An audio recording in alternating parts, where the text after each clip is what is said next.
Hello, beautiful soul! Welcome back to my channel. This is May Chan from Japan, Kaban Cancer. This reading is for you. Gawin nyo lang itong guide kasi sa inyo pa rin ang pagbabago ng inyong buhay. Maraming salamat muna sa aking mga subscriber, new subscriber, cross-watcher. At sa mga bagong pasok dyan, welcome na welcome kayo sa bahay ni Ate Aimee. Tingnan natin ang iyong April 6 to 12. Nangyayari, or mangyayari pa lang. Use your own intuition, lawakan natin ang ating isipan. Ang dami niyong energy sa mundong ito, kaya hindi ito mag-resonate lahat sa inyo. At huwag kayong maapektuhan. Ito is guide lang. No? Okay.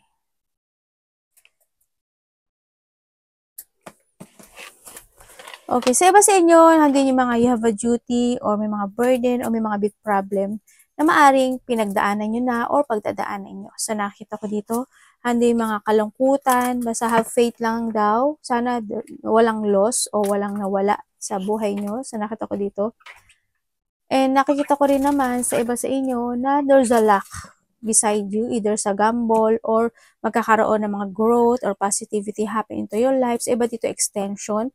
Pero ano kasi dito si serpent, ibig sabihin may makabagay pa rin o sitwasyon na magkakaroon ng blockage sa ibang aspeto ng buhay mo. No? Andito may mga a chance and hope pa sa iba sa inyo na maaring may manalo. No? Hindi naman lahat. In what way, hindi ko alam. Kayo lang makakaalam niyan. Kung hindi ka pinalag sa gamble, maaring palarin ka sa isang sitwasyon mo sa buhay mo na matapos yun. Ganun. O, halimbawa, ang dami mo pagkakautang, maaaring matapos yun, mga ganun. Diba? Example ko lang yun. Andito yung situation na may mga tao na hindi siya pwedeng pagkatiwalaan. Mga taong manglilinglang, panglilinglang, lilinglangin ka. Mga tao nagkakaroon ng mga cheating, o maaaring may mga nakakumit sa'yo, or someone want to commit sa'yo na maaaring lolokohin ka o niloloko ka. So, nakita ko dito. Andito rin yung sitwasyon, may mga kontrata or promises or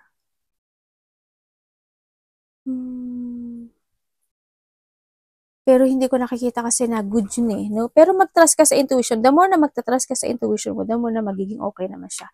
Glad sa inyo. No? Maybe you will receive some information, communication, no? Na manggagaling sa tao na hindi pwedeng pagkatiwalaan. So, nakita ko dito. Doon sa retirement, ako nakikita. Hindi ko alam kung may nag-retire, may umalis, may bumitiw, or yun nakita ko. Maring a part of your family, maring may retirement na person, ganyan. O kaya ikaw, diba? Baka hindi yung aalis ka sa isang sitwasyon mo sa buhay mo na hindi na good. Halimbawa, in a relationship, sa trabaho mo, or sa kaibigan mo, ganyan. Or any situation mo sa buhay mo. So, nakita ko dito. And then, mas more, iba sa inyo is mas more kayong magmamatured or you need, no? Or you need ng maturity. So, nakita ko dito. Mayroon ako nakitang peace or you need peace, paring ganun sa iba, no? Kasi tinabihan kasi siya nito eh, kaya siguro kung may mga pinagdadaanan kayo na isang sitwasyon sa buhay nyo, if ever na hindi naman kayo lahat yun, acceptance, ganyan.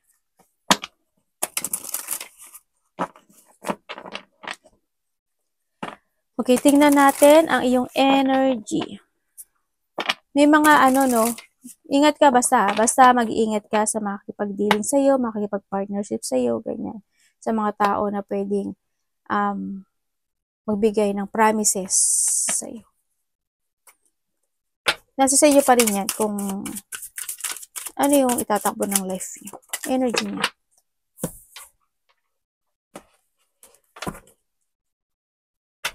Ano yan, universe?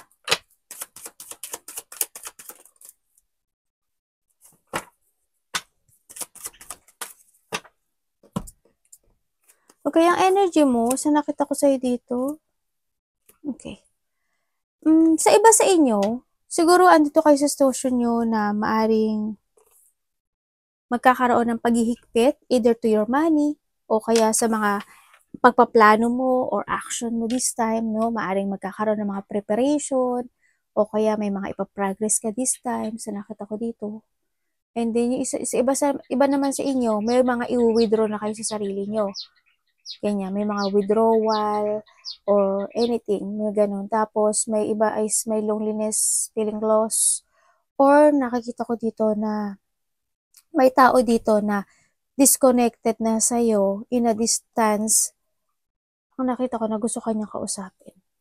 Or handi na yung tao na nag-disconnect siya sa'yo. Yun nakita ko. May taong may taong mga galit sa'yo. May tao daw na nagagalit sa'yo or inggit, ganun. Kumbaga may mga taong ayaw sa'yo. Yun na nakikita ko sa'yo energy this week.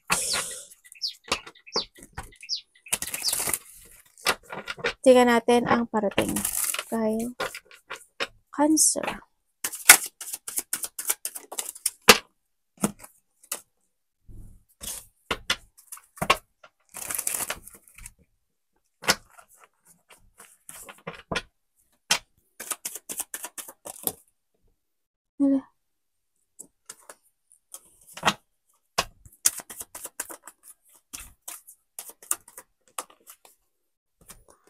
Devil. Okay. Ang parating sa'yo,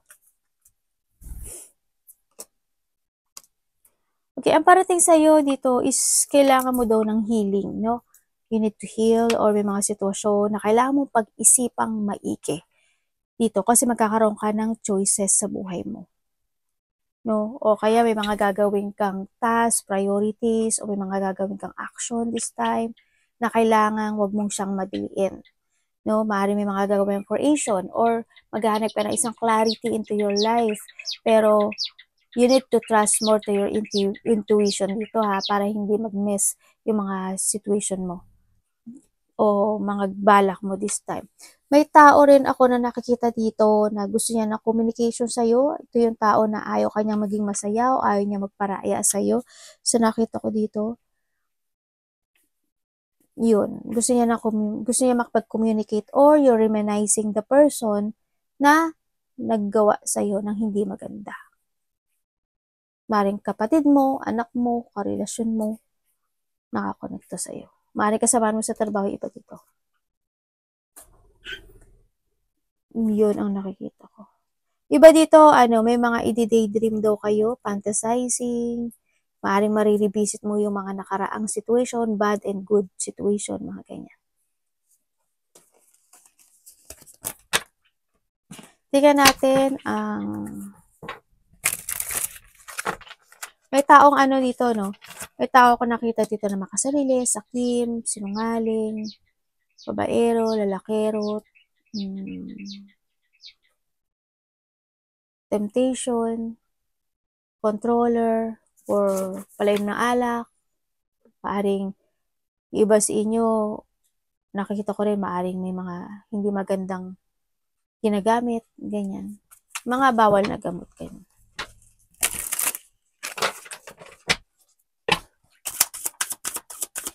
Ingat ka dito may taong may dark thoughts sa'yo talaga.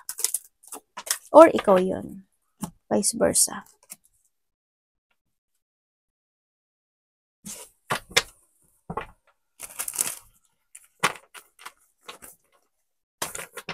Sana wag kayo magpa-stagnant in your situation. If ever na nagkakaroon kayo ng situation na hindi maganda, no, wag kayo magstay. Dapat niya iwasan universe.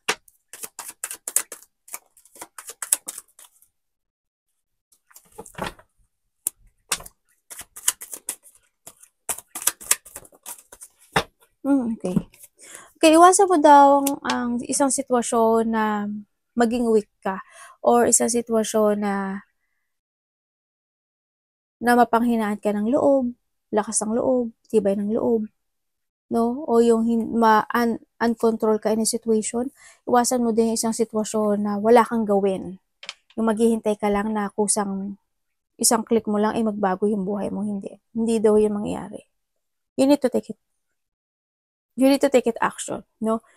Kinakailangan mo dito is mag-move or mag-action dito. Huwag ka mapanghinaan. Huwag mo pagdudahan yung kakayahan mo o yung sarili mo. O huwag kang magkaroon ng low self-esteem into yourself. Sa nakita ko dito, huwag mong isipin na baka hindi mangyari maganda. Ganyan. Magkaroon ng thinking of a negative thought. Ganyan, sa nakita ko dito. Iwasan mo din yung isang sitwasyon sa buhay mo na sadness, ganyan. Sadness, pain, yung mga nangyayaring deep wound or nakaraan na yun, ganyan. O yung mga sitwasyon na hindi naging maganda, yun, iwasan mo na daw yun. Yung isipin pa yung mga bagay na yun. Kasi it happened. Kasi there's a reason. Kaya ganun ang nangyari. Sa iba sa inyo, maaring may tao na nananakit yung likod. Ganyan. Or meron na talaga dito na na nag-abandon na sa'yo. Or inabandonahan mo. Or namatay. Love. Love is sa lahat. Sarili, anak, magulang, kaibigan. Ay, hindi maganda yung love mo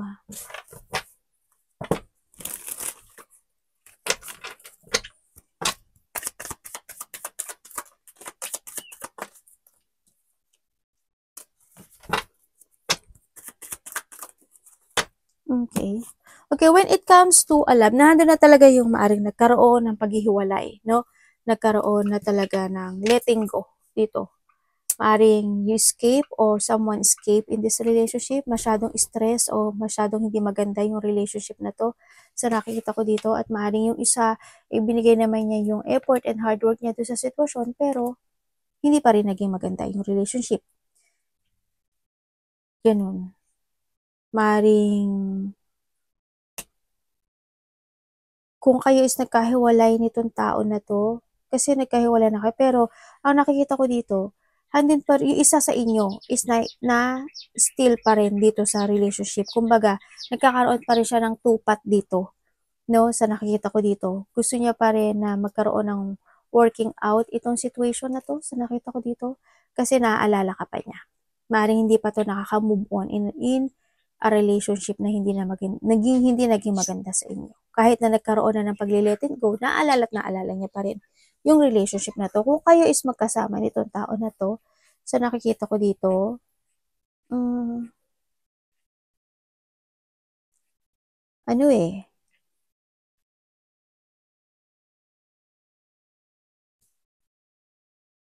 hando yung doubt, no? Handito yung doubt ng tong relationship na to. Kasi kung titingnan mo siya, di ba?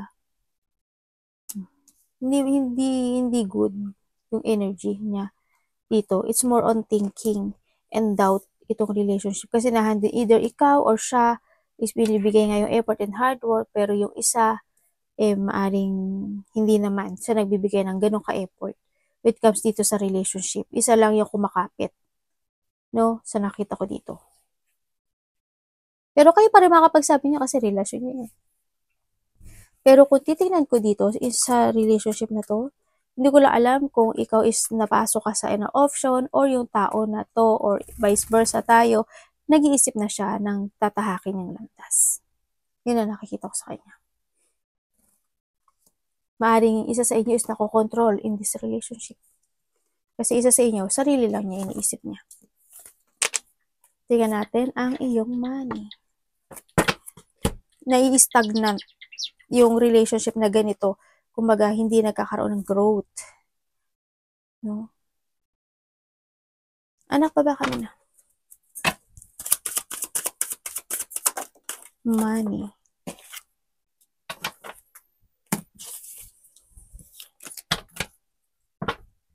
Maaring sa relationship nyo, may mga pinagdadaanan kayo na hindi magandang situation, di ba? Natural naman yun sa relationship. Yung may mga pagdaanan kayo na hindi magandang. Halimbawa, nagkakaroon kayo ng stress, hindi dahil sa relationship, dahil sa business nyo, dahil sa kasama nyo sa trabaho, mga ganun, di ba? So, iba sa inyo. Ipasok mo yung sarili mo. Pero it's more on stress, depression, mga pag-aalala, ganyan. Hindi yung mga situation na maaaring hindi naging good, na hanggang ngayon ispit-pit mo pa, maaaring may mga pinagsisisihan sa iba sa inyo.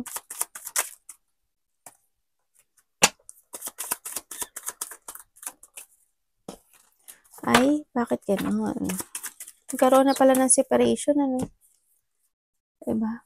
Or may tao dito, a part of family, na may sakit siya. Hindi siya stable. Ganyan. Sa nakita ko sa'yo, when it comes to your money, you need to take it action. Sa ngayon, hindi ko naman sinasabi na you are drained. Pero, ang nakikita ko sa'yo dito, pero kung kontento ka na sa money mo, okay pa rin naman. Nakakain ka naman ng kahit pa paano, nabibili mo naman yung gusto mo. Hindi lang ganun kalaki, no? Kasi, there's an unexpected change happen, no, when it comes to your money. Sa nakita ko dito. Yan, maaring sa iba sa inyo, naghihigpit na rin naman kayo. Maaring nag-a-action na kayo, or you need to take it action. Ang nakita ko dito, merong separation, may mga paghihigpit, may mga financial dispute sa iba, no? May mga pinagdadaanan. Andito yung maaaring nagkaroon ng mga pag-aaway o hindi pagkakasundo when it comes to a relationship, kasama sa trabaho, family, sa nakikita ko dito. Yun, o sa trabaho mo to, sa iba. Ganun. Yun ang nakita ko sa iba. Nagkaroon ng mga pagpapabaya, or sana hindi mo mapabayaan yung pera mo this time, ano.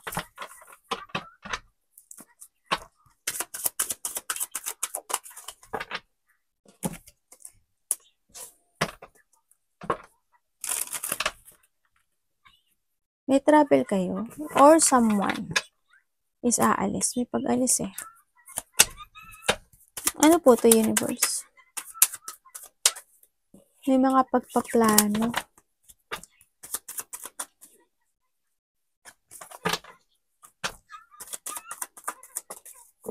When it comes to your opportunities, na nakikita ko dito, yung iba sa inyo magiging busy kayo. No? Siguro may mga gagawin kayo, ganyan. Sa iba sa inyo is, andito kayo sa sitwasyon nyo na may mga lalakarin kayo o may mga paninindigan kayo this time. Or you need, no? Sa nakita ko dito. Sinasabi kasi dito, you need to save money, kailangan mo ngayon ng self-care, kailangan mong protektahan yung energy mo or yung sarili mo. May tao dito na ano, no, mga galit sa'yo.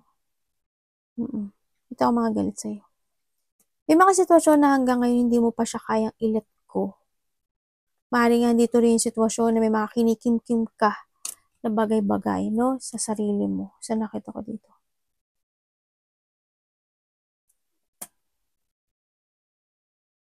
Think to the future, opportunity.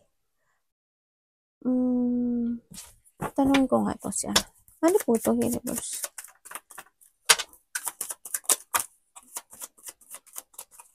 Thank you. Oh, okay. May tao dito mataas ang pride, no? Hindi naman siguro kay lahat or someone into your life, mataas yung pride. Yun na nakikita ko dito. May union, maaaring magkakaroon ng pagkikita ng mga malalapit sa puso, ng iyong lovers, ganyan, or relasyon. Basta nakakonect sa sa'yo, gusto niya ng open communication, partnership, there's a union, or magkakaroon ng connection sa isang tao na malapit sa iyo. Yun na nakita ko.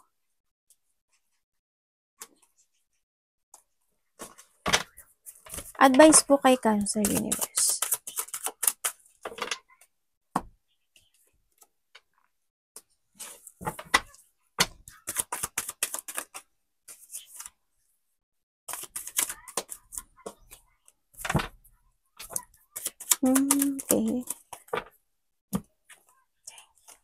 Okay, so advice sa'yo, sabi dito is, be responsible. May mga bagay o sitwasyon na kailangan mo nang tapusin. May mga sitwasyon na hindi na kayang buuin. May mga sitwasyon na kahit pagsisihan mo pa yon o kahit na balikan mo pa yon at kahit mag-stuck ka doon at mag-isolate ka, hindi na pwedeng mabuo ang nasira o nawala o nawasak o na-crack, mga ganyan, no? Kasi mabuo man siya o mabuo, eh hindi na rin naman yun magiging okay na back to the normal. Hindi na, no? Ang sinasabi rin dito is mas more ka maging wiser, stronger, you need to heal, to move on, and kailangan mo ngayon is to find peace. Kailangan ngayon is acceptance, and whatever holding you back sa nakaraan is you need to let go and release all the baggage. You need to create again yourself in a new you or in a new beginning or a new step. Kailangan ngayon sa iyo is mga bagong plano, new strategy, mga bagong pananaw sa kinabukasan. And syempre, you need to sacrifice para magkaroon ng pagbabago into your life. Yun ang sinasabi. And yun nga, accept all the lesson. Moving forward, kailangan ngayon sa iyo is a new journey or new direction into your life. Kailangan mo na ngayon is talagang go ka na talaga sa magiging maganda yung life. It's up to you to make it happen, na nasa iyo naman to. Either sa trabaho mo yan, sa love life mo yan, o mga pinagdadaanan mo this time. Huwag ka lang mag-go to the flow. You need to take action din dito sa nakita ko. Kumaga, hindi yung mga sitwasyon na i-forward mo yung mga plano mo, more explore to growth, ganun sa nakita ko ito. May mga unexpected situation, ano? Sana walang gulo, walang away, o walang mga agreement, disagreement, competition, o ano man yan. May mga separation na pala, no?